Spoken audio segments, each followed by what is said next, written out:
Hi there, this is Linda and welcome back to my channel, or welcome if you're new here. In this video, I'm putting together my Project Life spread for the week of September 11th through September 17th, 2023, and I am working with the Yes No Story Kit from Ali Edwards. So let's go ahead and dive right in.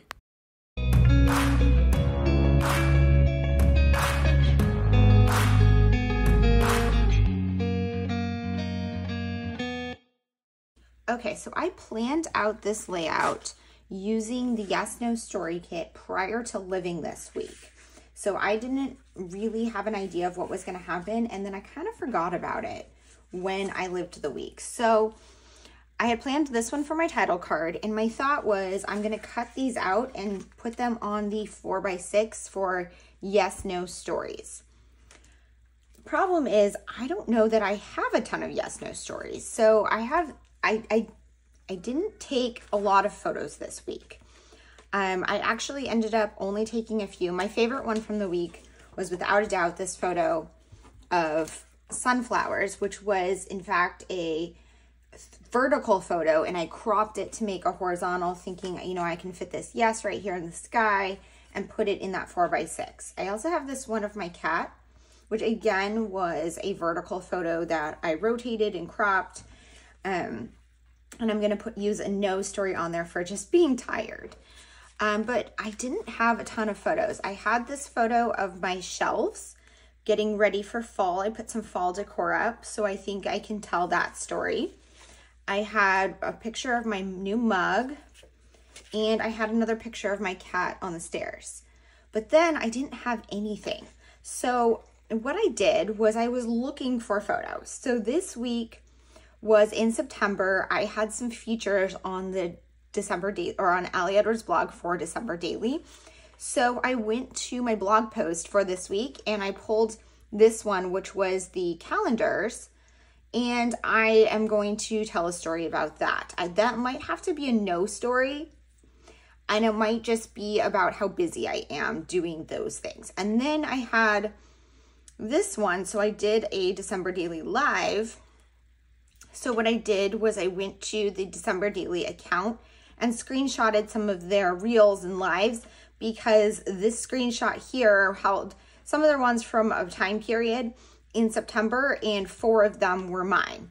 So I liked being able to see that and knowing how much content I was kind of contributing to that Instagram account at this point in time. Then I have, let's see, there's these Yep and Nope cards here for some longer or journaling just from the week. So I'm going to put those there. And then I had the Here's a Story one for another one, but then I don't really have stuff for those. So I'm going to need to kind of go and find something else to include. Then these I'm going to cut out and put on these for my journaling.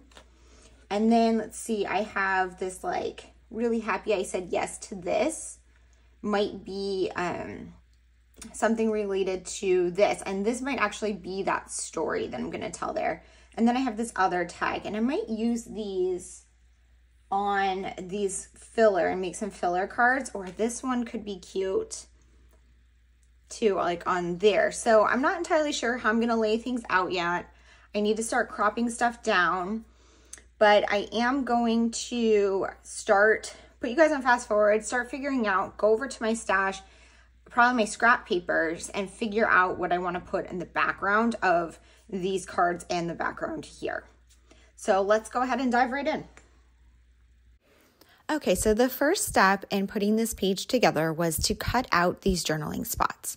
A lot of the products from Ali Edwards and Story Kits and other kits include a lot of journaling spots that are typically prompted on some different page sizes. These could usually be left on that page to just create a very simple layout. Prior to cutting this out, I could have just punched holes and journaled on these spots and put it in my album, or you can easily cut them out if you want to use them in Project Life or other layouts. For this one, I'm deciding to cut them out, and what I'm doing is leaving a little bit of a border of that red diagonal stripe that was the background, so that each of my journaling spots has a border around it. This other 3x8 card didn't work quite as well for cutting it up, but I made it work. So what I did was I cut off the yes, no list, and I took the title that said, here's a story, and turned it on its side to go into that pocket. And then I used the background, which was just kind of a plain gray, to make a 3x4 filler card to hold that chipboard piece up in the top right. I then went over into my scrap organization, and if you missed that, I recently shared a video about my scrap organization, and I will link that up at the eye so you can see what I'm talking about. But I went in there and pulled out some scraps that I could use to fill in the rest of these pockets. I also forgot to mention it earlier, but I did pull over my fall-themed 3x4 cards from my stash and selected that one that's in the bottom right-hand corner there, which I think was from the Thankful Story Kit or Gratitude Story Kit years ago. And the colors just worked really well with the colors that I had on this page. So it was just kind of a happy accident. For my 4x6 photos or pockets, I am including the journaling spots that say yes and no onto them. 3 of them on the right-hand side are full 4x6 photos, and on the left-hand side there I had a 4x4 photo, so I backed it with that red pattern paper from my scraps. I believe that was from Kelly Perky or the Paper Person shop. And then I added my dates onto my title card, and I'm just going around and adhering things down. You can see I'm a little bit scattered about when I work on specific pockets or different cards. I'm just kind of working all over the place. And then the next step is journaling. So I didn't quite talk about how I made this journaling card here, but basically I found a grid scrap in my scrap organization that I cropped to 3x4. And then I used a little bit of that red pattern paper that I had used on the left-hand side on the back of that 4x6 card. I used another scrap to create a border and added the here's a story on top of it. On this card, I'm journaling about kind of the biggest story that's going on this week. This really wasn't a week with a lot going on in my life, which is great. I'm enjoying having some quieter weeks around here.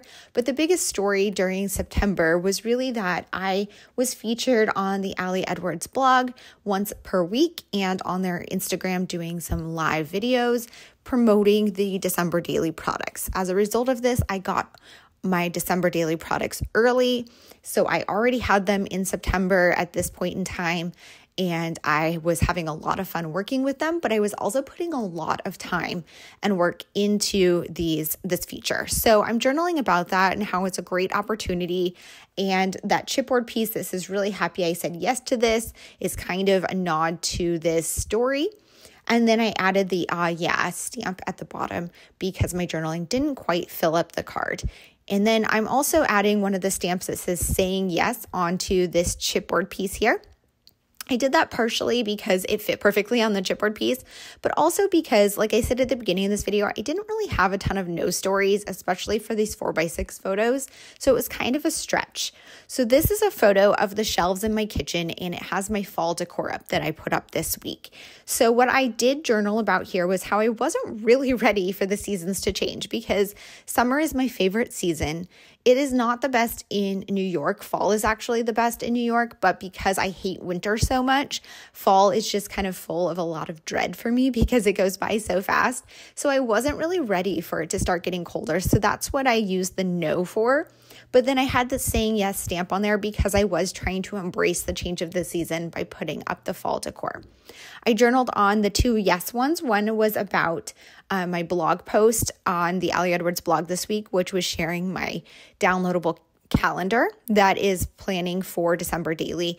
And if you're interested in that or you missed any of that series, I suggest you go check out the Allie Edwards blog at allieedwards.com, and you can see all of those posts back in the blog from September. On the photo of the sunflowers, which was my favorite photo this week, I journaled about Sunday morning pickleball and going for a walk because that's when I took that photo. And then on the no at the bottom, which was a sleepy photo of my cat, I just talked about how exhausted and burned out I have been lately. And it's just kind of like a chronic condition at this point in my life, but I am going to continue documenting it because I'm hopeful that it will change at some point in time. The yep and no cards, I decided to make them bullet point lists of things that happened this week. And I'm just kind of putting each item from like a spin of either positive or negative, depending on what it was. And off camera, I do have my Hobonichi Cousin open to this weekly spread so that I can look at the different things that happened this week. So a lot of these were very little things. I won a case at work. I got takeout Chinese and watched the Sex and the City movie. I made scones for breakfast every day. Summer came over for dinner one night, and I went out for sushi one night. Then for the nose, I scheduled a hearing in January for work, which I was kind of stressing over because my work is very busy right now. I was very grumpy this week and tired. I felt like I needed a break from my planner, which is not super normal for me, but it is possible. It is something that comes up. And then just some like work things and stuff, and a movie that I watched that just wasn't as good as I remembered. So the spread could be done at this point in time. Now that I finished my journaling, I used all the pieces from the kit, but I decided I wanted to add some embellishments. So I went over to my stash and I found a sticker sheet, a word phrase strips sheet, and a puffy star sticker sheet. The puffy stars are from Freckled Fawn, and the two other sheets I believe are from Allie Edwards. Or Studio Calico. Yeah, the word phrase strips are from Studio Calico. And basically what I'm doing is I'm going around my spread and just making little clusters of embellishments that have maybe a sticker, a word phrase strip, and a star. I'm not doing it on all of them, or some of them have just like two of these elements, but I'm just kind of going around the spread and making little clusters. And I'm also adding my tiny attacher. If you want to use up more supplies from your stash, I highly suggest doing this on your spreads, going to your stash and just selecting a couple of items and using them to create clusters. Some of my suggestions for selecting items to create clusters are look for different dimensions. So if I had these puffy star stickers, the other two embellishments that I selected were flat so that not everything is puffed up. So you want something that's puffy and some things that are flat. Do some other interesting textures like the staples or stitching. That makes it look really nice as well. And look for the colors that coordinate with the rest of your spread. Now I'm just wrapping everything up and sliding them into the pockets and calling this one done. Here's a look at that finished spread. I hope that you enjoyed this video. And as always, if you have any questions or comments, please leave them down below. I love hearing from you guys. Every time I get a new comment, it brings a smile to my face. Okay, I'll see you guys all in the next one. Bye.